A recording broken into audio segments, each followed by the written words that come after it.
Stargazers, this is Sandra from 7th House Astrology coming to you today to discuss Mars in Scorpio, and also just kind of asking how you guys are doing with this Mars in Scorpio situation. I ended up getting unfortunate news. I ended up losing my job today. The everyday 9 to 5. So I feel like this is a great way to kind of self-care a little bit for me, as well as to provide some great self-care for you guys, and just a little reprieve from the shock of everything that had happened. It's been a chaotic Libra season for sure. But I think in getting into Mars in Scorpio, I actually found an interesting trigger, ASMR style. I think I'll be playing it like a little instrument, but you guys are gonna probably laugh at this. Plastic bottle. You guys are gonna have to let me know if you like this one. Maybe I can decorate either this plastic bottle or this great old plastic bottle here. I'm gonna try both of these, and you guys are gonna have to tell me which one you like a little bit better, as I mentioned what Mars and Scorpio is all about. So here we go,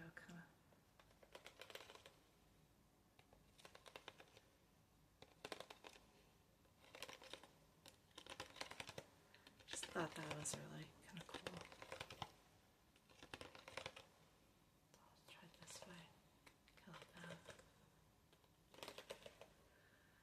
So, Mars and Scorpio. So what we're seeing with this transit is that we're getting our groove back when it comes to energy. So unlike where in August and September, when Mars was in Virgo and Libra, where we kind of felt like, energy was piecemeal. We didn't have a ton of energy. It was just little bits that we could work out were good enough. Now we're feeling like the full force of our goals coming into fruition. We're feeling the full force of our energy, wanting to make sure we get things accomplished, which is really great. And according to like Jenny Nichols and other different astrologers, it's really great, and I agree with them. It's really great for like things that you're passionate about. I think this is a great time to kind of see like, what are you passionate about? What really matters to you? And when it comes to what matters to you, it can really be great for that. You have more of the energy to tackle what really matters to you and what's really like a passion to you, which is big on, big with Scorpio, things that are passionate. The drawback, even though Mars, it's in its domicile aspect, that's what we call it, so it's like in its prime aspect, since it's within a sign that it rules. So Scorpio is ruled partially by Mars. The downside of it is that I just feel like people have just been really obnoxious when it comes to their goals. They're kind of a little, just too much in there. I'm going to switch bottles. So a little bit with the too much. It's just like not every, what's passionate for them. They kind of expect everybody to be passionate about the same thing. And not everyone's passionate when it comes to that same thing. Good example, with ever since Mars entered Scorpio, I had noticed in the now former job that a lot of those who were really dedicated towards what they were doing start to contact me and make sure that particular things were done like right now. And some things were not of a right now aspect, but also it kind of came down to a point of, it's great that you're passionate about that, but my passions, I had different passions in that job. Whereas your goals are aligned with, one thing, like with making money or with, meeting numbers, my goals are a bit different from that. For me, it was, kind of a sense of reward or kind of a sense of working with, kind of with the individuals who are clients. And that reward, and then also, for me, since I'm an artistic type, having the weekends to spend more time with you guys, both with my podcast as well as with this channel here, and also other creative pursuits that I have, such as the Happy Soap Hour, which I also have on YouTube. I have a bit of writing, got a bit of writing inspiration that I'm pursuing. So again, everybody's interests and passions are different. And I think that that's really what's kind of a challenge with this transit, is that everyone's coming up to feeling passionate about one thing, and they expect everybody to share the same passion. I hate to say it, but Mars is not very people-centric. It can be very selfish. So it's like, hey, I'm enjoying myself. You need to do it too. You need to like exactly what I'm liking. And it doesn't always work that way. Everyone's Mars placement is different. What inspires them is very different. But I definitely would say with what inspires you, take a look at where this transit is hitting in your chart, and also an aspect to your natal Mars. You might find, different, you might find like what's your passion and how you're going to experience that. For me personally, my Mars is in Cancer, so I'm definitely feeling more of the watery element of Scorpio right now, and that momentum. It's not like, it's meeting a fire sign where there's propelling forward. It's really more inspiring me to listen to my intuition. Internally, I think even with the creative projects, listening internally and just kind of go with the gut. But yeah, and like I said, with everyone it's different. If you have like a fire sign, you might be like, the harumph coming into that equation. If you're more into like say your Mars placement's in an Earth sign, I'd say it's probably more of an inspiration towards making sure things are practical, that foundations are met, our foundations are a-okay, the foundations of things, foundations of goals are being met, and tending to that. And I think with an air sign, mental attributes, like intellectual attributes, I think will be keen at this time. Alright, and like I said, rate which one of these guys did you like better? I'm thinking I like this one, but definitely, the sound, I think with both are really quite interesting here, for sure, especially with water in it, it's kind of interesting. But I'm thinking, when it comes to this session,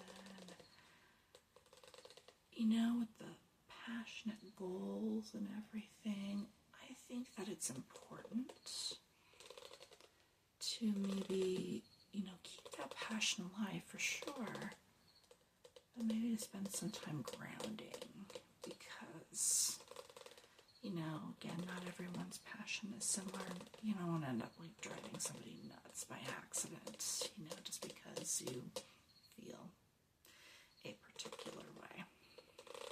So I'm thinking with grounding, maybe introducing you guys to some grounding techniques of when, like, say the energy is just a little too much, like what you can do, and maybe like a little work with the root chakra. So first way we can deal with this aspect with grounding is imagining that the soles of your feet, that you have some roots going into the ground, and that as you inhale, you kind of draw that earth energy up, and you kind of distribute that all throughout your body, and then eventually move that back down into the earth. And it might take a couple breaths to do this, but like first breath, you might breathe in that earth energy. It might hit middle center, like kind of near your navel. Second breath might be up towards the throat chakra. Third breath might be all the way around the head, going into the arms, however you visualize it. And really the whole goal is to also get that earth energy to move back down through the soles of your feet, so that you're kind of getting back to the earth. But I feel like that can be very helpful at this time, especially when my energy is like, ooh, too high. That I'm, especially when my energy is too high, or I'm too emotional or too hormonal. That's one thing that really tends to help me tremendously. Another meditative factor is, I actually was introduced this a couple years ago when I was getting over pneumonia. In 2020, I had pneumonia. I was working for a particular company. I thought it was an idyllic company, and unfortunately, their air system was really terrible, and I ended up coming down, contracting pneumonia. It scared the life out of me, too. I thought I had COVID at the time. I was like, oh. Yeah, I was afraid it was endgame for me. But I listened to, like, how to really kind of work with your chakras, and there's one guy who actually had, like, especially the root chakra, meditating on the color red, like kind of, seeing red in your root chakra, and maybe that red light kind of increases a little bit, and as it increases, it kind of goes all throughout your body, and as it grows throughout your body, envisioning how grounded and centered you feel with that red color. And then once you're done, when it goes throughout your body, then kind of bringing it back down to that root chakra again, to where you feel grounded and centered a little bit more. I also think a good way to work with the root chakra, which is what's kind of causing us to be like, along with the second chakra and the navel chakra. Another great way is to get involved with nature, get involved with the earth, like take a nature break, take an earth break, and just kind of breathe it in, and just, whether it's at your local park, whether it's taking a walk in your backyard, just kind of getting that sort of energy in there too. That also can be very helpful when it comes to grounding. I also think another great grounding technique is holding a stone, kind of like my hematite here. And I love this hematite because it actually is weighty, so it kind of helps me to feel a little more grounded as I hold it. But yeah, and any sort of lava stone too, I think is really helpful, but just kind of holding it and just feeling it in your palm, like feeling its weight. Also like feeling I also am big into feeling a stone's energy, like just holding it like in a non-dominant hand and just feeling like where its energy resides and how that helps you within the given day. It's a really interesting, fun way. And again, here's that bit of hematite. Really, really good thing. Good stuff. Didn't mean to make that loud. But yeah, all the way around, I think just any way in which we can kind of ground. I also think that, if you're big into yoga, taking a couple deep, I've been getting involved with breath myself because I've been getting more involved with yoga as well. But some grounding moves too, the cobra pose, bound ankle pose is really nice. I've also been finding the locust, and of course I'm just beginning, but locust pose. I think also melting heart pose is a good one too. We're just kind of getting rooted a little bit, calming down. But maybe also too within the day too, if you can kind of take a couple of deep breaths as well, that might be sincerely very helpful as well. Just kind of breathe a little bit, and it seems like it's a good time for that as well. Ironic, knowing that this is a water sign that Mars is in, but yeah, nonetheless. And I think also it kind of goes without saying with Mars, increased energy can be increased stress. And I definitely felt that in my last job sphere. A lot of increase in commands, demands, and a lot of complaints, unfortunately. So kind of increase the momentum and increase the stressfulness. And of course now too, what the hell am I going to do? Definitely the stress. And I think all these things are really, the things mentioned, how to ground and center, are really, really, really great for that. I think I would love to do one last little thing before we depart, and try not to make too much noise back here in my prop area.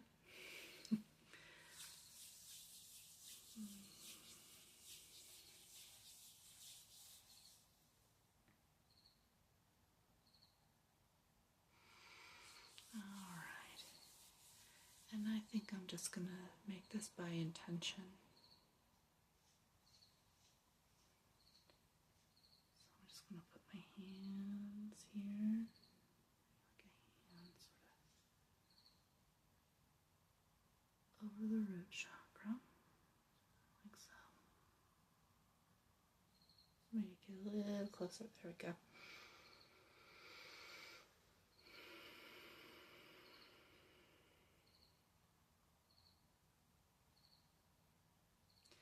So may this root chakra, or may your root chakra, wherever you find yourself, whether you're stressed out, whether you are just kind of like overabundant in the energy,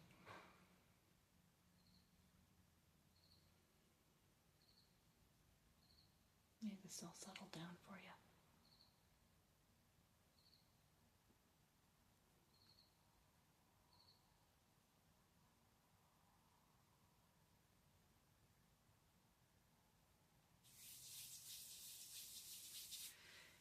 Spread this around a little.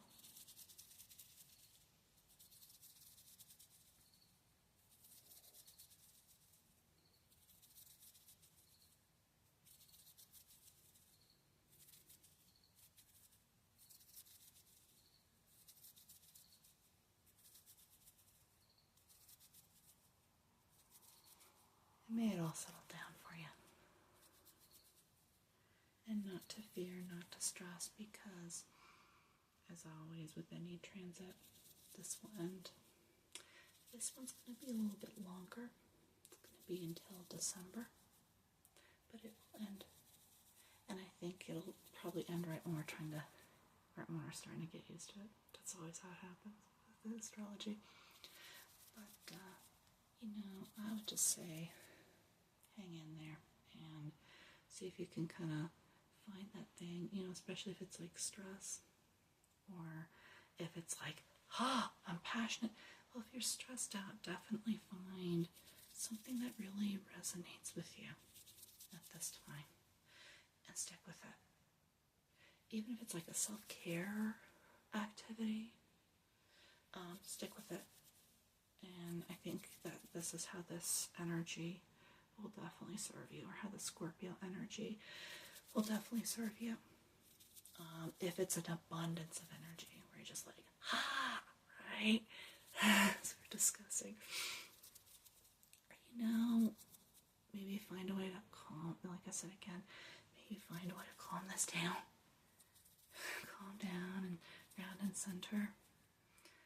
But also, so that the momentum doesn't fizzle out, you don't get burned out easily. Maybe just find a way to make this passion constant in your life. All right. Awesome. All right, stargazers. Well, I do hope that this helps you. I know just being here tonight helped me. Just being here for you helped me a little bit. And I might be seeing more of me. Definitely might be seeing more of me. But between now and then, stargazers, be well. I will see you in the next video, and be blessed.